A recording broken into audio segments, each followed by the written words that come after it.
Chapter number 1 real numbers. जैसा कि नाम से ही पता चलता है रियल का मतलब जो कुछ है, जो एक्चुअली में है। तो ऐसे नंबर्स जो एक्चुअली में एग्जिस्ट करते हैं उन्हें रियल नंबर्स बोलते हैं। इसे नंबर लाइन से समझाया जा सकता है। जैसे कि आपकी नंबर लाइन है, यहाँ पे 0 है, राइट साइड में आपके प्लस के सारे नंबर होते हैं, माइनस के नंबर्स आपके लेफ्ट साइड में होते हैं। और इन नंबरों से अलावा भी नंबर लाइन में यहाँ पे बहुत सारे नंबर हैं जो एग्जिस्ट करते हैं। जैसे कि 1 और 2 के बीच में 1.5 होता है, फ्रैक्शन नंबर्स होते हैं। तो जितने भी और जैसे भी नंबर एग्जिस्ट करते हैं वो सारे के सारे नंबर्स आपके रियल नंबर्स होते हैं। इन्हें मैं थोड़ा सा डिफाइन कर सकता हूँ। जैसे कि होल नंबर्स होते हैं। होल नंबर होते हैं आपके 0 से लेकर, और ये सारे जो प्लस के नंबर होते हैं 1 2 3 4 5 6 7, ये आपके होल नंबर्स होते हैं। इनमें आपके पॉइंट वाले या फ्रैक्शन वाले नंबर्स नहीं होते हैं। फिर होते हैं नेचुरल नंबर्स। नेचुरल नंबर्स को दोस्तों काउंटिंग नंबर्स भी बोलते हैं। काउंटिंग यानी कि गिनती करने वाले नंबर्स। तो ये आपके 1 से स्टार्ट होते हैं, ये पॉजिटिव नंबर होते हैं। तो 1 से लेके 1 2 3 4 अप टू इन्फिनिटी तक ये आपके नेचुरल नंबर्स होते हैं। फिर होते हैं आपके इंटीजर्स।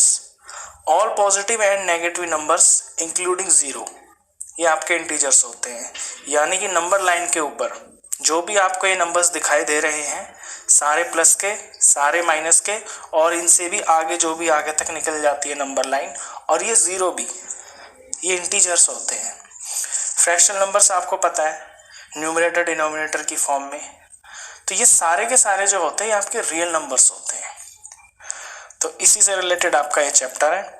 तो एक्सरसाइज 1.1 करने से पहले इस एक्सरसाइज में यूज होने वाली जो सबसे इम्पोर्टेंट थ्योरम है, एक ही है वो, उसे मैं आपको डिस्क्राइब करता हूँ। Theorem 1.1 Euclid's division Lima.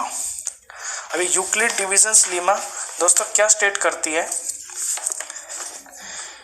Given positive integers a and b, अगर आपको कोई दो पॉजिटिव इंटीजर्स a और b दिए हुए हैं, there exist unique integers q and r, तो q और r यूनिक इंटीजर्स होंगे।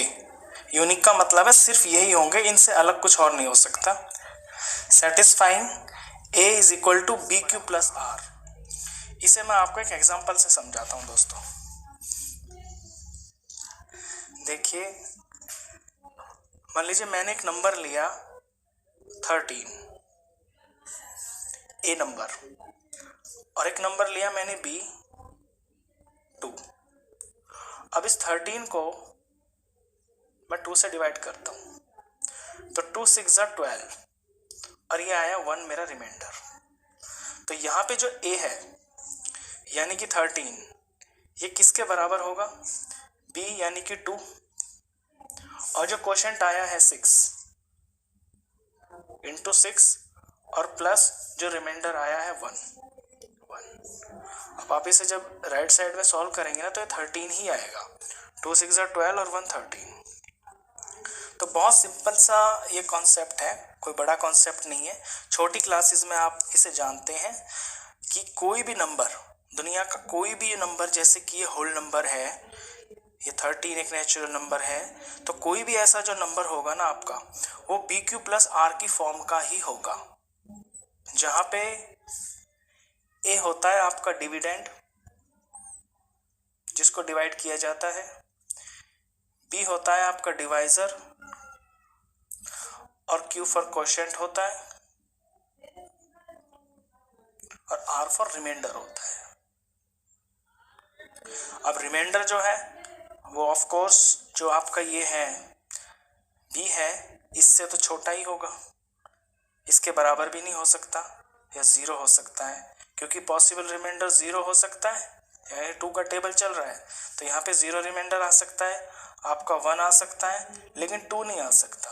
तो ये बात यहाँ पे इस तरह से समझाई हुई है। तो ये आपका यूक्लिड डिवीजन लीमा था। तो चलिए आपके एक्सरसाइज 1.1 स्टार्ट करते हैं।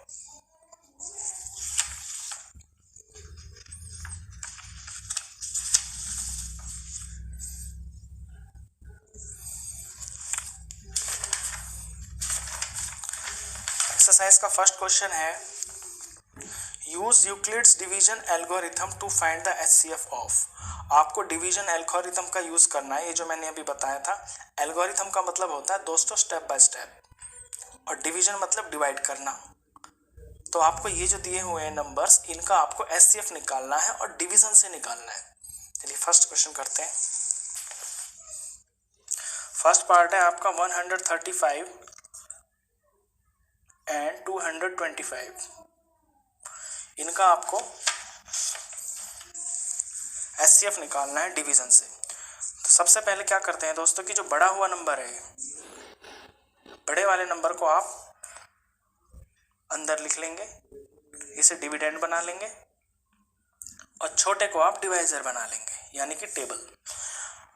अब इससे डिवाइड करते हैं। 135 1 सर 135, माइनस किया तो 0 आ गया, यहाँ 12 में से 3 गया आपका तो 9 आ गया।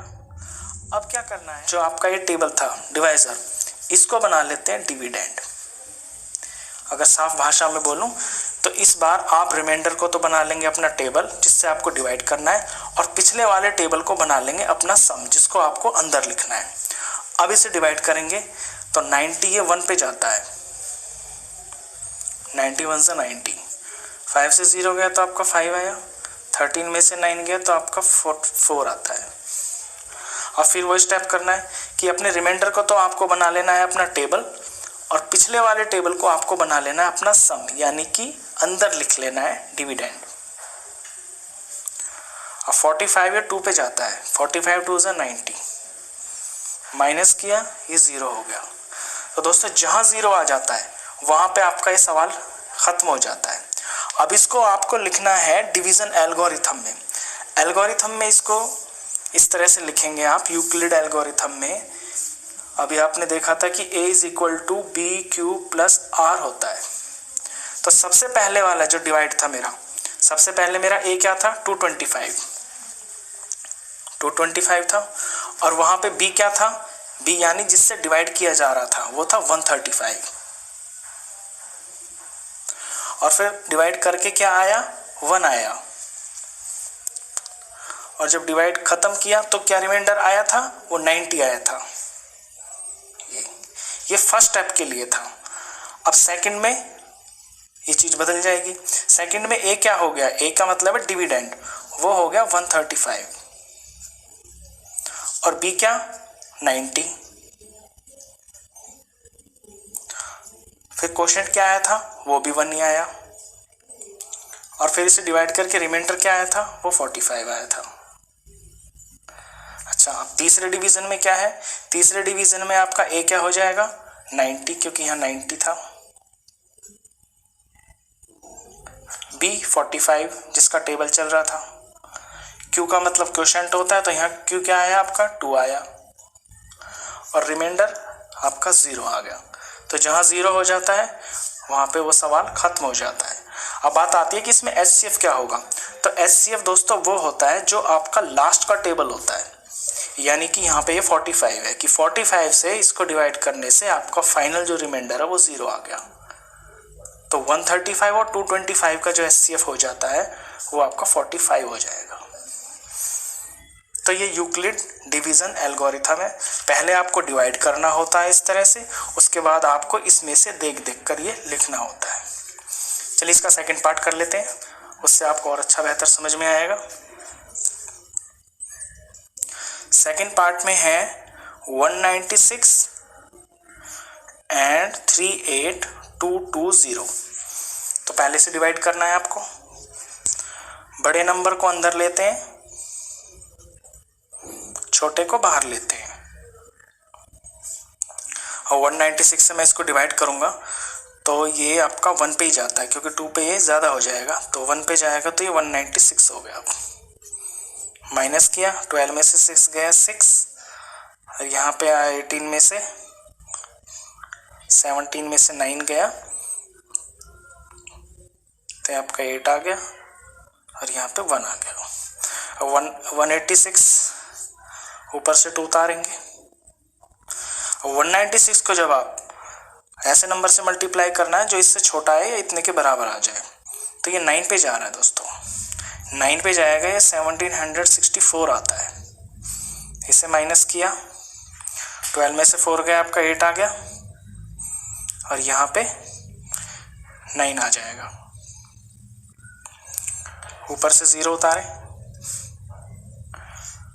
980, ये आपका 5 पे जाता है। 980 माइनस किया तो ये 0 आ गया। ये तो दोस्तों एक ही स्टेप में आ गया। इसमें तो जो एल्गोरिथम है वो आपका एक ही बार लिखा जाएगा, क्योंकि एक ही बारी में आंसर 0 आ गया। हम इससे चले थे, 196 का टेबल लिया था और इसी ने इसको 0 बना दिया रिमाइंडर। तो इसका जो एल्गोरिथम लिखा जाएगा a is equal to B Q plus R.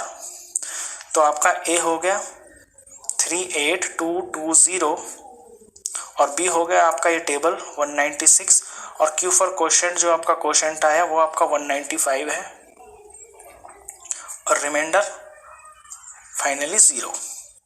तो इस तरह से इस सवाल का जो एचसीएफ आपका हो जाएगा वो 196 ही हो जाएगा, क्योंकि इसी ने 0 ला दिया रिमाइंडर। ये इसका आपका सेकंड पार्ट था। चलिए इसका थर्ड पार्ट है लास्ट, उसे भी कर लेते हैं।